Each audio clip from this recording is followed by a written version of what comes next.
Assalamualaikum warahmatullahi wabarakatuh. Selamat pagi anak-anak. Bagaimana kabar kalian hari ini? Alhamdulillah jika semuanya sehat.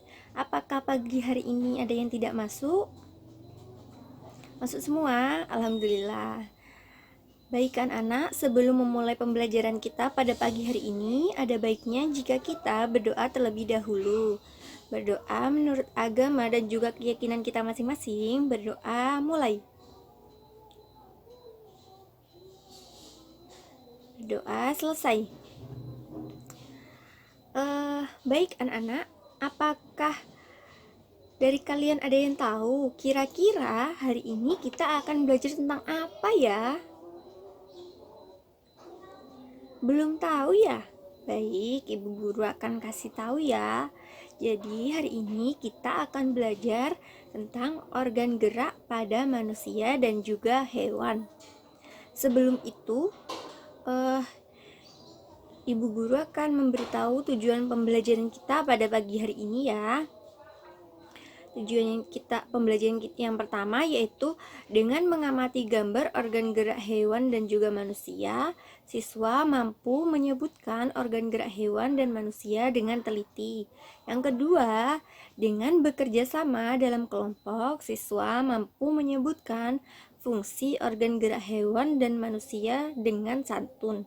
Dan yang ketiga yaitu siswa mampu membuat kesimpulan mengenai cara menjaga kesehatan alat gerak pada manusia.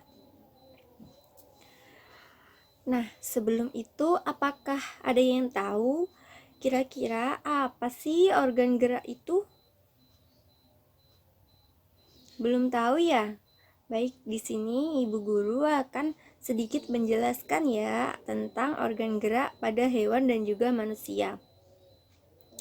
Nah, kita sudah tahu kan salah satu ciri makhluk hidup yaitu bergerak. Secara umum, gerak dapat diartikan sebagai berpindah tempat ataupun berpindah posisi seluruh atau sebagian dari tubuh kita. Nah, makhluk hidup akan bergerak apabila ada rangsangan yang mengenai sebagian ataupun seluruh tubuhnya. Gerak pada manusia dan juga hewan menggunakan organ gerak yang tersusun dalam sistem gerak. Organ gerak berguna untuk berjalan, berlari, melompat, menggenggam, berenang, dan lain-lainnya. Pada manusia dan juga hewan terdapat kesamaan pada organ geraknya, yaitu terdapat dua macam organ gerak pada manusia dan juga hewan. Yang pertama yaitu organ gerak pasif berupa tulang, dan yang kedua yaitu organ gerak aktif berupa otot. Nah, kedua alat gerak ini akan bekerja sama satu dengan yang lainnya untuk melakukan pergerakan. Kerjasama antara kedua alat gerak tersebut membentuk suatu sistem yang disebut dengan sistem gerak. Nah, itulah alasan kenapa tubuh kita dapat bergerak. Yang selanjutnya, ibu guru akan menjelaskan tentang pengertian tulang serta struktur dan fungsi dari tulang. Yang pertama yaitu tentang pengertian tulang. Tulang adalah salah satu alat gerak tubuh yang dibentuk oleh unsur kalsium dalam bentuk garam yang direkatkan oleh kolagen. Tulang, apakah ada yang tahu kenapa sih tulang itu disebut alat gerak pasif? Iya, benar sekali. Tulang disebut alat gerak pasif karena tulang tidak dapat bergerak dengan sendirinya. Jadi, tanpa adanya alat gerak yang menggerakkan tulang, maka tulang pada manusia tidak dapat bergerak seperti semestinya. Walaupun merupakan alat gerak yang pasif, tulang juga memiliki peranan yang sangat penting dalam sistem gerak pada manusia dan juga hewan. Nah, selanjutnya ibu akan menjelaskan tentang struktur-struktur pada tulang. Di sini ibu akan memberikan sebuah gambar. Terlihat ya gambarnya di sini. Yang pertama ada periosteum. Struktur tulang yang pertama yaitu periosteum. Nah, ini periosteum. Periosteum ini adalah lapisan terluar atau membran yang menutupi tulang. Membran ini punya peranan yang sangat penting dalam pertumbuhan maupun perbaikan tulang. Pada lapisan periosteum ini terdapat pembuluh darah kecil yang fungsinya membawa zat makanan dalam tulang. Nah, yang selanjutnya yaitu ada tulang kompak atau bisa disebut juga dengan tulang keras. Nah, ini. Tulang kompak ini berada di bawah membran periosteum. Jadi, di atas tulang kompak ini terdapat membran periosteum. Pada tulang kompak ini sendiri mengandung sel-sel tulang, pembuluh darah, zat kapur, fosfor, dan juga serabut elastis. Serabut elastis pada tulang kompak ini mempunyai peranan yang sangat penting karena berfungsi mempertahankan kekuatan tulang agar tidak rapuh dan tidak mudah patah. Nah, yang selanjutnya yaitu ada tulang spongiosa. Nih, tulang spongiosa. Tulang spongiosa ini adalah tulang yang kurang padat, lebih lentur, dan lebih fleksibel dari tulang kompak, sehingga massa jenisnya juga lebih rendah. Tulang spongiosa ini memiliki banyak ruang dan juga rongga. Yang selanjutnya yaitu ada tulang rawan. Ini tulang rawan. Tulang rawan ini adalah tulang yang strukturnya lebih lunak namun tetap kuat, yang terdiri dari jaringan ikat fibrosa yang mengandung zat seperti gel. Tulang rawan lebih keras dan kurang lentur dari otot. Tulang rawan tersusun atas sel-sel tulang rawan yang menghasilkan matriks ekstraseluler berupa serat dan substansi dasar yang disebut kondrin. Yang selanjutnya yaitu ada sumsum tulang. Ini sumsum tulang. Terlihat ya. Sumsum tulang ini adalah bagian dalam tulang yang mengandung banyak lemak. Sumsum juga berfungsi sebagai penghasil sel darah pada tubuh manusia. Yang selanjutnya yaitu rongga medula tulang. Ini rongga medula tulang. Rongga medula ini adalah ruang yang terdapat di dalam poros tulang yang mengandung sumsum tulang kuning yang berperan sebagai tempat jaringan lemak yang berfungsi menyimpan energi. Namun, diameter rongga medula yang terlalu lebar terkadang dapat mengindikasikan osteoporosis. Nah, itu tadi penjelasan tentang struktur pada tulang. Yang selanjutnya yaitu apakah kalian tahu kira-kira apa sih fungsi dari tulang itu? Belum tahu ya anak-anak? Baik, ibu akan memberitahu ya beberapa fungsi dari tulang. Yang pertama yaitu memberikan bentuk pada tubuh dan juga untuk menopang tubuh. Yang kedua yaitu melindungi organ dalam, misalnya seperti tulang rusuk melindungi jantung dan juga paru-paru, tulang tengkorak melindungi otak. Yang ketiga yaitu tempat menempelnya alat gerak aktif otot sehingga dapat menggerakkan tulang. Dan yang keempat yaitu pada jenis tulang tertentu, tulang sebagai tempat pembentukan sel darah. Nah, anak-anak, itu tadi penjelasan tentang tulang. Selanjutnya kita akan masuk pada penjelasan tentang otot.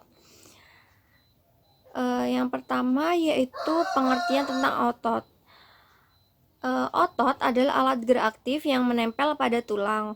Otot inilah yang menggerakkan tulang sehingga tubuh manusia bisa melakukan suatu gerakan. Otot disebut alat gerak aktif karena otot memiliki suatu senyawa kimia yang membuatnya dapat bergerak. Struktur otot terdiri dari serabut yang apabila dilihat dari mikroskop akan tampak bergaris-garis. Setiap serabutnya mengandung ribuan benang bernama miofibril. Miofibril ini mengandung filamen protein, sedangkan filamen protein terbagi menjadi dua jenis. Yang pertama yaitu aktin dan yang kedua yaitu miosin. Setiap ada gerakan pada tubuh itu terjadi karena adanya kerja otot. Otot sendiri ada yang bekerja di bawah kesadaran dan juga ada yang bekerja di luar kesadaran manusia. Salah satu contoh otot yang bekerja di bawah kesadaran adalah otot yang kerjanya dapat dikendalikan.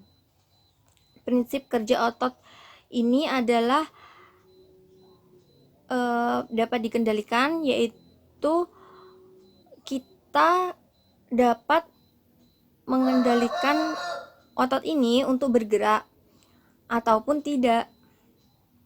Contoh kerja otot ini yaitu pada saat kita makan, kita menulis, kita berlari, dan juga lain sebagainya yang dilakukan secara sadar. Nah, sedangkan otot yang bekerja di luar kesadaran adalah otot yang tidak dapat dikendalikan secara sadar. Prinsip kerja otot ini adalah tidak dapat dikendalikan. Artinya, kita tidak dapat mengendalikan otot ini untuk bergerak atau tidak bergerak. Otot-otot ini bekerja sepanjang hari selama hidup dan di luar kesadaran kita. Nah, contoh dari otot yang bekerja di luar kesadaran ini yaitu kerja jantung memompa darah ke seluruh tubuh dan juga kerja otot lambung mencerna makanan. Nah, berdasarkan jenisnya, kira-kira ada yang tahu tidak otot itu dibagi menjadi berapa bagian? Belum tahu ya? Baik, Ibu akan memberitahu ya. Berdasarkan jenisnya, otot itu dibagi menjadi 3 bagian. Pertama, nah, di sini dibagi menjadi 3 bagian. Yang pertama otot polos. Otot polos ini bekerja di luar kesadaran manusia atau tidak diperintah oleh otak. Otot ini berinti satu ini terdapat dalam saluran pencernaan, pembuluh darah, hingga dinding rahim. Nah, ini pada organ internal. Dan yang kedua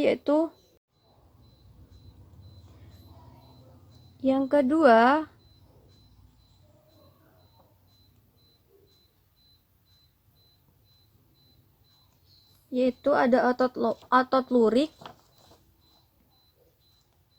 atau bisa disebut juga dengan otot rangka. Otot lurik ini berinti banyak dan menutupi rangka sehingga bisa disebut juga dengan otot rangka. Nah, otot lurik ini bekerja atas kesadaran atau diperintah oleh otak. Ini contohnya seperti terdapat pada kaki. Yang ketiga yaitu otot jantung. Sesuai dengan namanya, otot ini berada di organ jantung. Otot ini bekerja di luar kesadaran dan tidak menuruti perintah otak. Ini otot jantung. Terdapat pada jantung. Nah, yang selanjutnya yaitu Ibu akan menjelaskan tentang fungsi otot. Yang pertama yaitu berfungsi sebagai alat gerak aktif. Yang kedua yaitu berperan penting dalam sirkulasi darah. Yang ketiga yaitu membantu sistem pernafasan manusia dengan melibatkan otot diafragma. Yang keempat yaitu membantu sistem pencernaan. Yang kelima yaitu berperan dalam sistem pembuangan urin. Dan yang keenam yaitu membantu persalinan pada wanita. Yang ketujuh, berperan dalam menjaga stabilitas tubuh. Yang kedelapan, membentuk postur tubuh manusia. Dan yang kesembilan, yaitu berperan dalam hal penglihatan. Mata terdiri dari otot-otot yang bekerja sama untuk menunjang indera penglihatan.